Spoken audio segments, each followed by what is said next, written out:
Jadi sebenarnya malu untuk cerita ini ya, tapi saya ungkapkan saja. Jadi kenapa lele? Lele itu kita itu tidak mengandalkan teknologi yang mahal, tidak mengandalkan apa-apa, benar-benar mengandalkan kemudahan yang sudah diberikan sama yang kuasa. Jadi lele itu kita masih cara primitif lah ya, masih mengandalkan keunggulan komparatifnya lele dibanding ikan lain.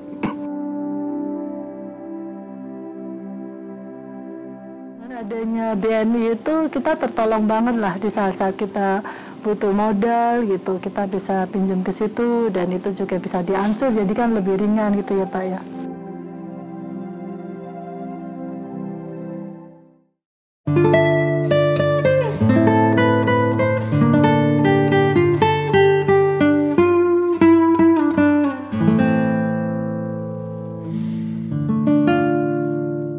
Bismillahirrahmanirrahim. Assalamualaikum warahmatullahi wabarakatuh. Nama saya Irwan Mulyanto. Saya adalah suami dari Ibu Titi Retnowati, anggota Kopsah BMI Ciakar, Panongan, Kabupaten Tangerang. Saya mulai usaha ternak lele tahun 2008. Tapi pertama bukan lele. Pertama itu ikan mas, ikan nila, ikan patin, ikan gurame. Pertama di Keramba ada danau bekas galian pasir sekitar 50 meter dari sini. Saya pakai keramba-keramba apu. Kemudian itu berhenti karena perlu modal yang besar ya. Artinya jenis-jenis ikan itu saya mesti punya uang sampai dia bisa dijual ketika ukuran konsumsi. Kemudian karena modal saya kurang kuat, saya berpindah ke lele. Karena lele itu pengamannya berlapis-lapis. Di ukuran berapapun ada pasarnya. Sehingga ketika saya kehabisan modal di tengah jalan, ada sebagian yang bisa saya lepas. Akhirnya semua ikan itu saya tiadakan, sekarang fokus di lele saja. Modal pertama itu saya ingat betul, uang yang saya punya total cuma 2,5 juta ya, tahun 2008. Saya belikan terpal 2 biji, kemudian indukan lele, ya itu saja modalnya. Kemudian dari situ jual bibit, nambahin fasilitas sampai sekarang akhirnya begitu. 2008 usaha ikan emas, gurame segala macam kira-kira 3 tahun, berarti 2011 lah lele. Mulai fokus total lele. Nah, sekarang rutin panen itu 30 kg sehari ikan lele konsumsi. Kemudian benih itu per 1 bulan 40.000 ekor. 40.000 ekor. Itu yang sampai sekarang rutin produksi dan ada pasarnya yang tetap. Kalau jadi begini, lele itu kan ada yang dibilangnya FCR ya. Jadi 4 bulan pertama sampai dia lele itu bisa dijual itu nggak saya hitung. Investasinya berapa, itunya berapa, tidak saya hitung. Setelah 4 bulan plus 1, saya mulai panen rutin tiap hari. Hitung-hitungannya tebar pelet 1 kilo, saya dapat ikan 1 kilo, ikan dagingnya, ikan konsumsinya. Pelet itu harganya 11.000. Karena saya beli langsung 10 sak begitu ya. Kalau beli ngeteng mungkin 12.000, 13.000. Saya dapat harga pelet 11.000. Jadi 11.000, saya hilang 11.000, saya akan dapat uang 23.000. Karena harga lele yang saya jual itu harganya 23.000. Tapi itu 4 bulan plus 1 ya, saya dapat penghasilan segitu. Di belakangnya ya keluar duit saja. Ya, keuntungan kotor. 12.000, ya. Maaf. Ya, keuntungan bersih ya, sudah dipotong pelet ya. Iya. Lengkap dari pembibitan, jadi ada 3 kegiatan sekaligus di sini. Pembibitan, dari pembibitan kemudian pembesaran, dan langsung lempar ke dipasarin sendiri. Ada marketingnya sendiri gitu. Apa pasar sendiri? Pasar sendiri. Bersama istri? Dengan istri. Jadi saya produksi, Istri saya jualan di pasar begitu. Di pasar kaget saja, belum punya lapak yang tetap ya. Jadi kalau di sini pasar kaget itu setiap hari ada, pagi dan sore. Cuma berpindah tempat, tapi tiap hari ada. Ya. Lebih dari 10 pasar lah. Dan karena tenaga kita terbatas, saya baru bisa datang ke satu pasar saja kan. Per sesi ada pasar kaget. Banyak metode yang pernah saya jalankan sebelumnya. Saya pernah jalanin biovlog, saya pernah jalanin dengan air tenang tanpa ganti air karena waktu itu modalnya terbatas. Sekarang sih sudah ada perbaikan-perbaikan sehingga saya mungkin semi intensif namanya ya metodenya. Saya bisa ganti air dengan cepat, saya bisa panen dengan cepat. Nanti bisa kita lihat bentuk-bentuk kolamnya biar ini. Yang paling murah dengan ganti air. Dengan ganti air sehingga lelenya itu tetap bersih, sehat, tidak berbau lumpur ya dagingnya ya. Karena ya alhamdulillah 90% konsumen saya itu yang pelanggan tetap, benar-benar repeat order. Yang 10% baru orang yang berganti-ganti. Gitu. Artinya saya ganti air sangat mudah, saya panen sangat cepat, lele saya bersih, sehat dan full pelet sampai panen. Tidak ada makan alternatif. Sekarang jumlah total ada 33 kolam. 33 kolam, 3 kolam itu untuk indukan, 7 kolam untuk benih, sisanya yang 23 untuk pembesaran daging. Jadi kalau di lele itu orang bilangnya benih ya, itu artinya benih yang mesti ditebar. Kemudian orang akan bilang daging itu artinya lele ukuran konsumsi, size stable yang bisa dimakan. Jadi di sini kegiatannya nyediain benih, jualan benih juga, kemudian piara lele untuk bikin lele daging, kemudian pasarin sendiri. Karena kalau masarin ke orang itu saya paling jago dapat harga 19.000. Tapi kalau masarin sendiri, saya bisa dapat harga 23.000. Jadi nilai 4.000 itu sayang kalau saya serahkan ke orang. Kecuali nanti kalau skalanya sudah besar ya, mau tidak mau mesti saya serahkan ke orang. Karena sekarang skalanya masih sangat kecil, masih bisa ditanganin sendiri, ya saya tanganin sendiri. Iya.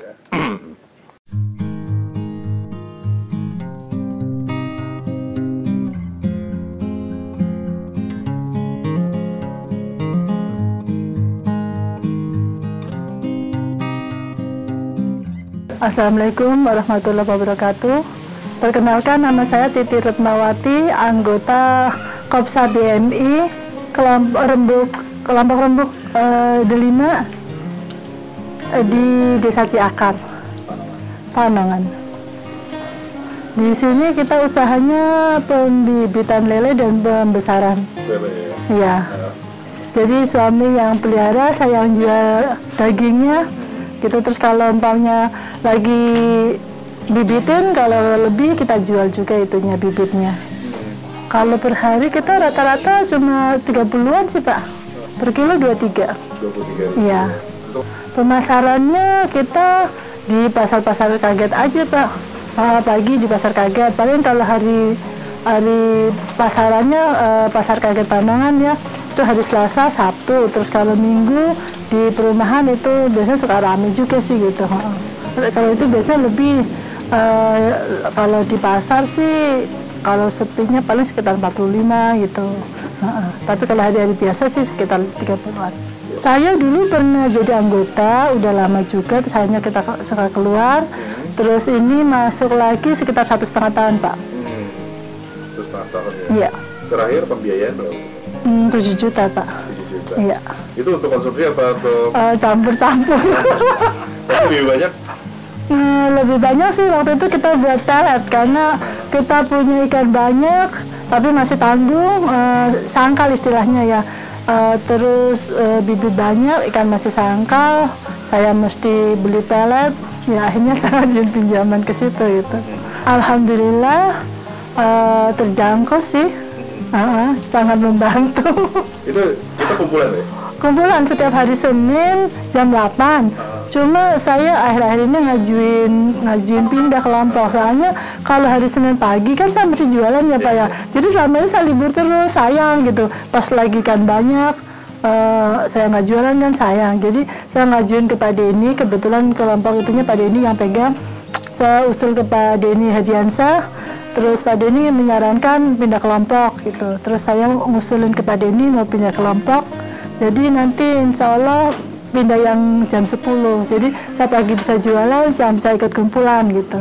Saya dulu kerja di pabrik ya, bagian administrasi personal ya Pak. Ya.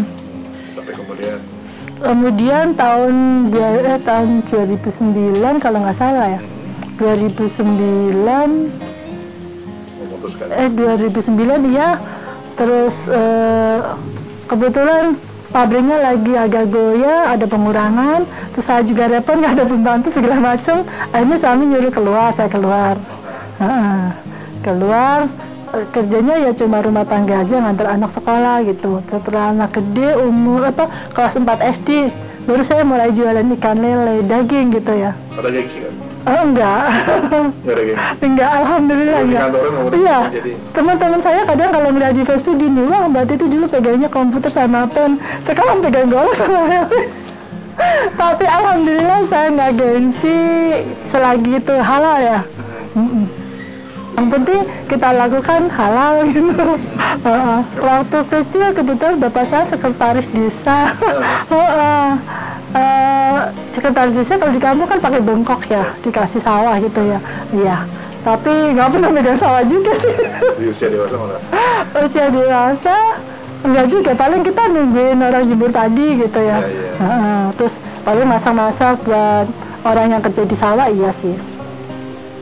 Anak kuliah yang penting kalau banyak kita ini ya nyisihin sedikit-sedikit gitu. Kalau itu seandainya nggak bisa, pada saat kurang kita pinjam ke koperasi gitu Pak.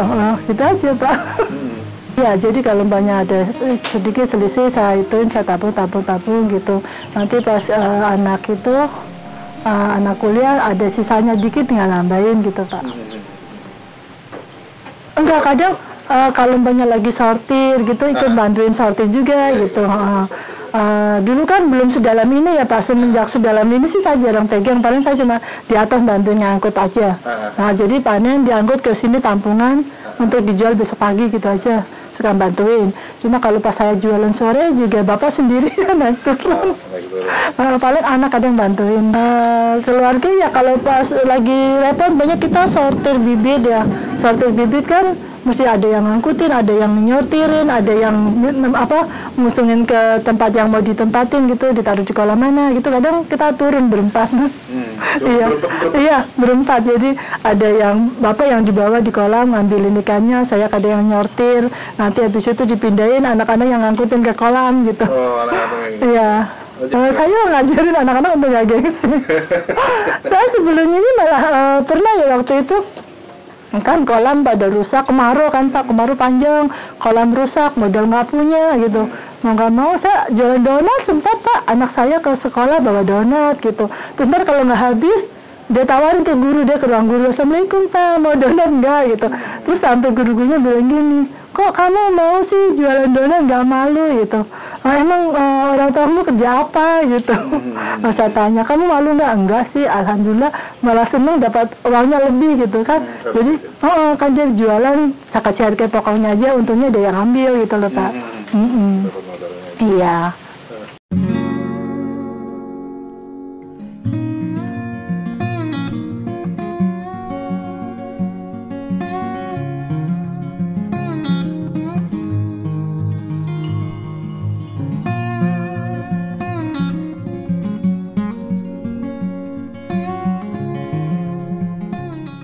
Nah itu ini kan lagi pandemi ya, resesi. Pendidikan orang juga makin baik, orang akan makan buat sehat, makan buat pintar, bukan sekedar kenyang ya.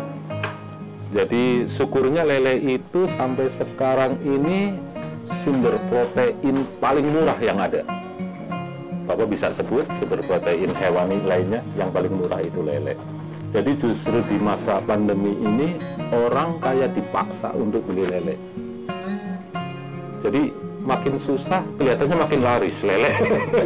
Sama seperti bulan-bulan normal lah ya. Tanggal muda malah saya nggak begitu laris.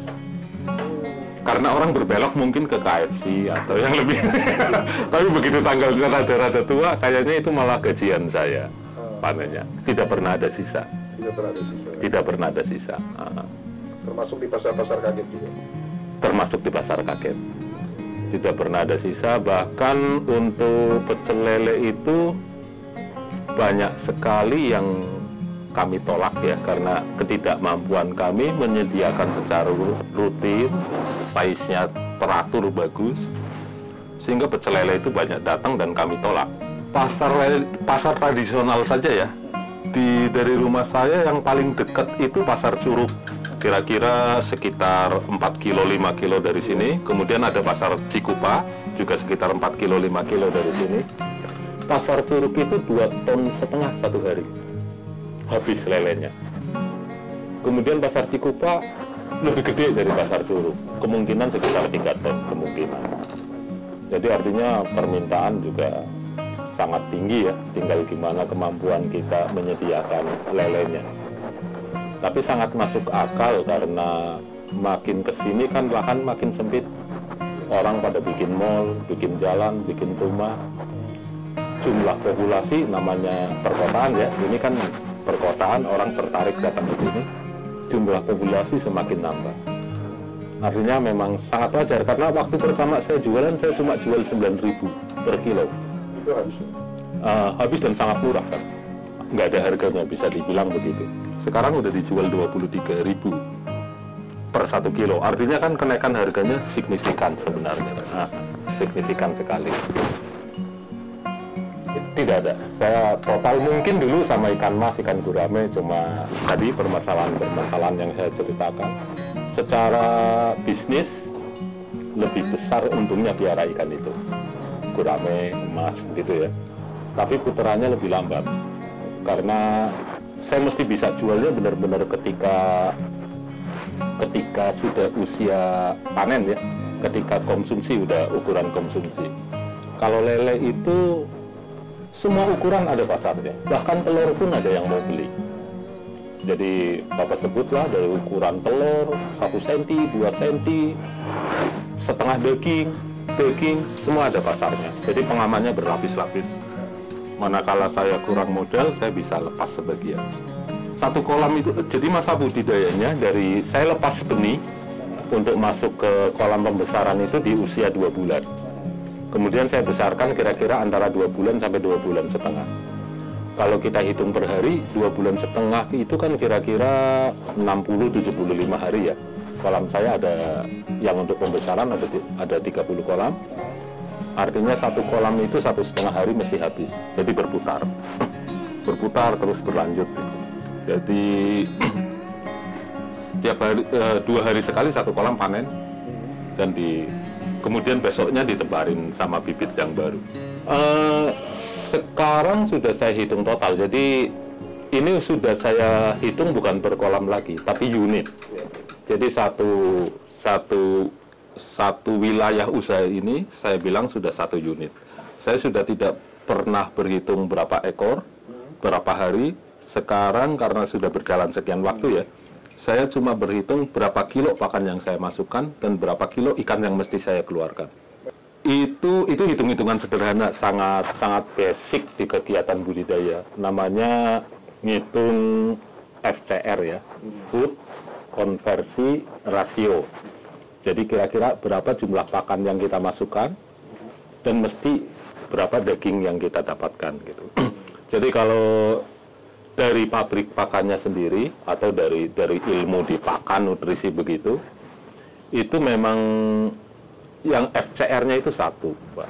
Artinya 1 kilo pelet bisa menghasilkan 1 kilo daging. Tapi itu terjadi ketika 1 unit itu sudah berjalan ya, sudah sambung menyambung seperti yang saya kerjakan. Jadi setiap hari mesti kenapa saya berhitungnya 30 kilo? Karena 1 sak pelet itu beratnya 30 kilo. Sehingga saya tidak perlu timbang lagi, sudah ditimbangin sama pabrik. Artinya manakala saya cemplungin itu pelet 30 kilo hari ini, besok saya mesti angkat itu daging 30 kilo. Kalau tidak diangkat akan jadi masalah, siklus saya akan rusak.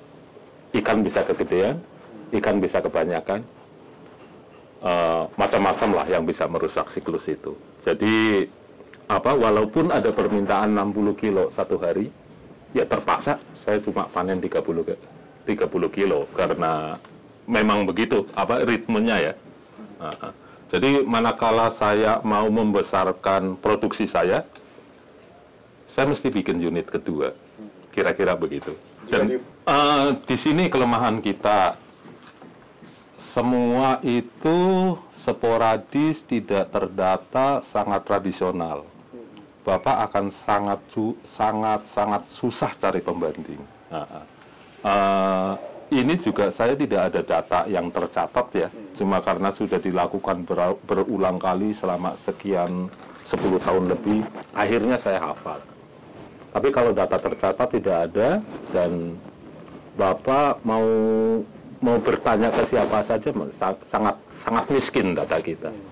Jangan ke tempat tani gitu ya, negara juga di bidang ini ya, di bidang kalau nggak tahu di bidang lain, di bidang perlelean mungkin karena terlalu sederhana ya, tidak menarik ya. Betul, pelet itu sekitar 70% dari kos produksi pakan ya. Jadi FCR ini menyiasati itu? FCR itu apa ya? FCR itu seperti prosedur minimal biar kita dapat untung. Nilainya namanya FCR, dan pabrik pelet pun dia akan mati-matian jagain biar dapat FCR itu karena bisnis dia di situ gitu loh. Jadi FCR itu kayak apa ya? Kayak standar minimal yang mesti kita kerjakan. Kemudian tentang menyiasati FCR itu sih teknis sekali ya. Manakala kita perbaikan kolam budidaya, ditambah aerasi segala macam. Mungkin FCR-nya sama, akan tetap satu, cuma waktu budidayanya akan lebih singkat. Jadi lebih efisien, kira-kira begitu. Saya pernah bekerja di PT Vega Marikultura ya, Pulau Seribu. Itu perusahaan budidaya namanya Integrated Aquaculture. Itu dia bikin produksi udang, kemudian kakap, ikan laut lah ya, kerapu, bandeng, semacam itu. Dia juga bikin pelet sendiri, dia bikin cold storage sendiri. Jadi memang semua lini dia pegang. Dari bibit sampai dia jadi daging, sampai dia pasarin, itu makanya dinamakan Integrated Aquaculture. Nah, karena saya pernah bekerja di situ, cuma itu kan udah perusahaan besar ya. Jadi saya cuma mencontek dari kegiatan yang di Vega. Yang dulu saya mengerjakan itu di Pulau Seribu, saya pindahkan dengan skala yang sangat mikro ini di tempat saya sendiri. Kira-kira begitu. Jadi mimpi saya memang di sini pengen kayak PT Vega itu, jadi Integrated Aquaculture. Mudah-mudahan, cuma nggak tahu, mudah-mudahan bisa.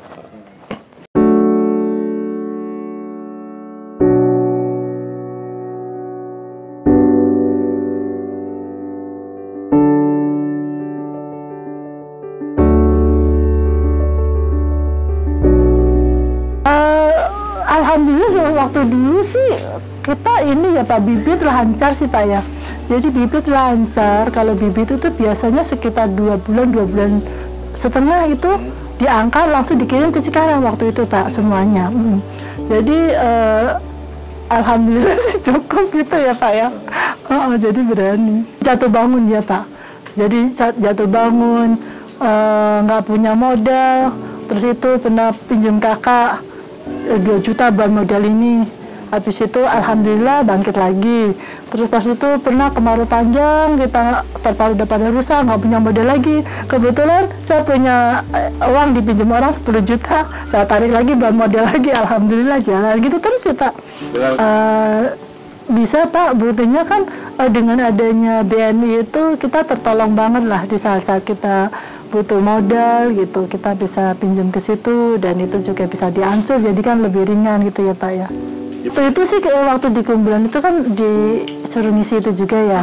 Terus ada yang mengusulkan gitu mereka minta ambulan untuk jenazah gitu loh Pak. Kan mereka banyak kan perantau ya, nanti orang tuanya suka ikut di sini, jadi nanti kalau suatu saat banyak orang tuanya meninggal, nanti dia bisa pinjam ambulan untuk ngantar jenazah ke kampung halamannya gitu Pak. Pernah waktu itu katanya waktu itu ambulan BMI udah ada, cuma khusus untuk pasien ya Pak ya.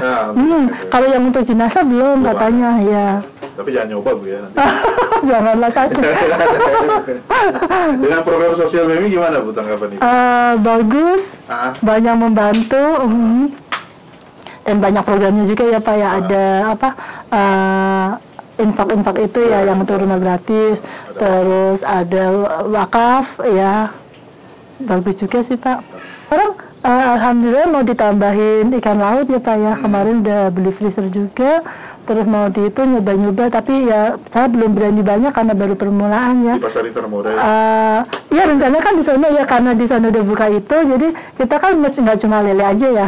Jadi kita tambahin nanti insya Allah ikan laut. Udah belanja sih, tapi masih sedikit. Karena di sana kemarin mau pasang listrik katanya 2 bulan lagi baru dipasang.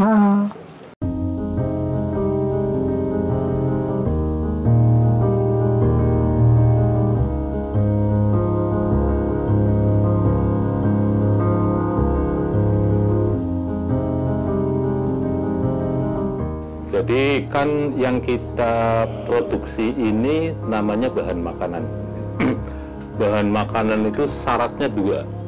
Syaratnya 2 itu pertama kita mesti ada jumlah dan ada kualitas. Jumlah saja kalau kualitasnya nggak bagus, kita akan meracunin orang.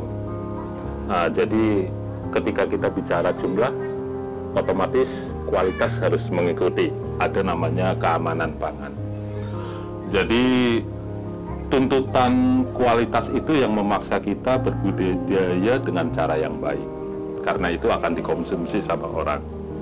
Di situ memaksa kita untuk bisa ganti air yang bagus, untuk memakai induk yang bisa di tracking asalnya dari mana, begitu ya. Kemudian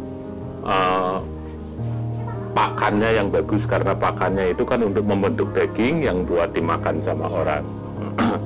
Jadi dari hal-hal yang tadi, ada kelebihan yang dikasih sama Yang Maha Kuasa, kita cuma jagain saja biar hal itu tetap seperti itu kualitasnya. Jadi sangat teknis, tapi gampang sekali itu dilakukan ya untuk menjagain kualitas yang baik. Kalau saya dengan cara metode yang paling sederhana lah, ganti air saja.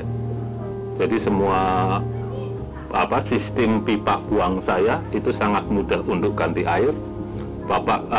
Kita bisa pilih air mana yang mau saya buang, air permukaan kah atau air bawah. Ketika tuntutan kualitas itu memaksa saya untuk buang air bawah, itu pun dengan sangat mudah saya kerjakan. Atau ketika tuntutan kualitas itu memaksa saya untuk buang air atas, itu pun dengan sangat mudah saya kerjakan. Kalau di tahap pembibitan tidak serumit, lebih rumit, cuma tidak sebanyak itu kuantitas ganti airnya, tidak sesering itu. Kalau di pembesaran lebih sering. Perbedaannya itu. Kalau untuk pemula ya, yang bisa saya sharing di sini, kalau ini kan bicara tentang pakan, itu isunya sampai kiamat nggak bakalan ada habisnya. Karena lahan makin sempit, orang pada bangun mall, bangun jalan, bangun rumah, bangun segala macam yang makin mempersempit lahan. Kemudian di sisi lain jumlah orang juga makin banyak. Artinya jumlah mulut yang perlu makan semakin banyak. Jadi ketika kita memulai usaha itu di bidang makanan, dan yang saya tahu ikan dan paling sederhana lele, saya rasa pasar jangan takut. Tidak ada sejarahnya laju populasi lebih lambat daripada laju pertumbuhan pangan ya. Jadi saya yakin makin ke sana harga akan makin lebih baik. Teknologi akan lebih mudah diakses, lebih banyak orang berimprovisasi. Tinggal memang kalau misalnya stakeholdernya diantaranya pemerintah, ya pemerintah kumpulin data itu biar kita mudah untuk mengakses teknologi, untuk sharing sesama pembudidaya.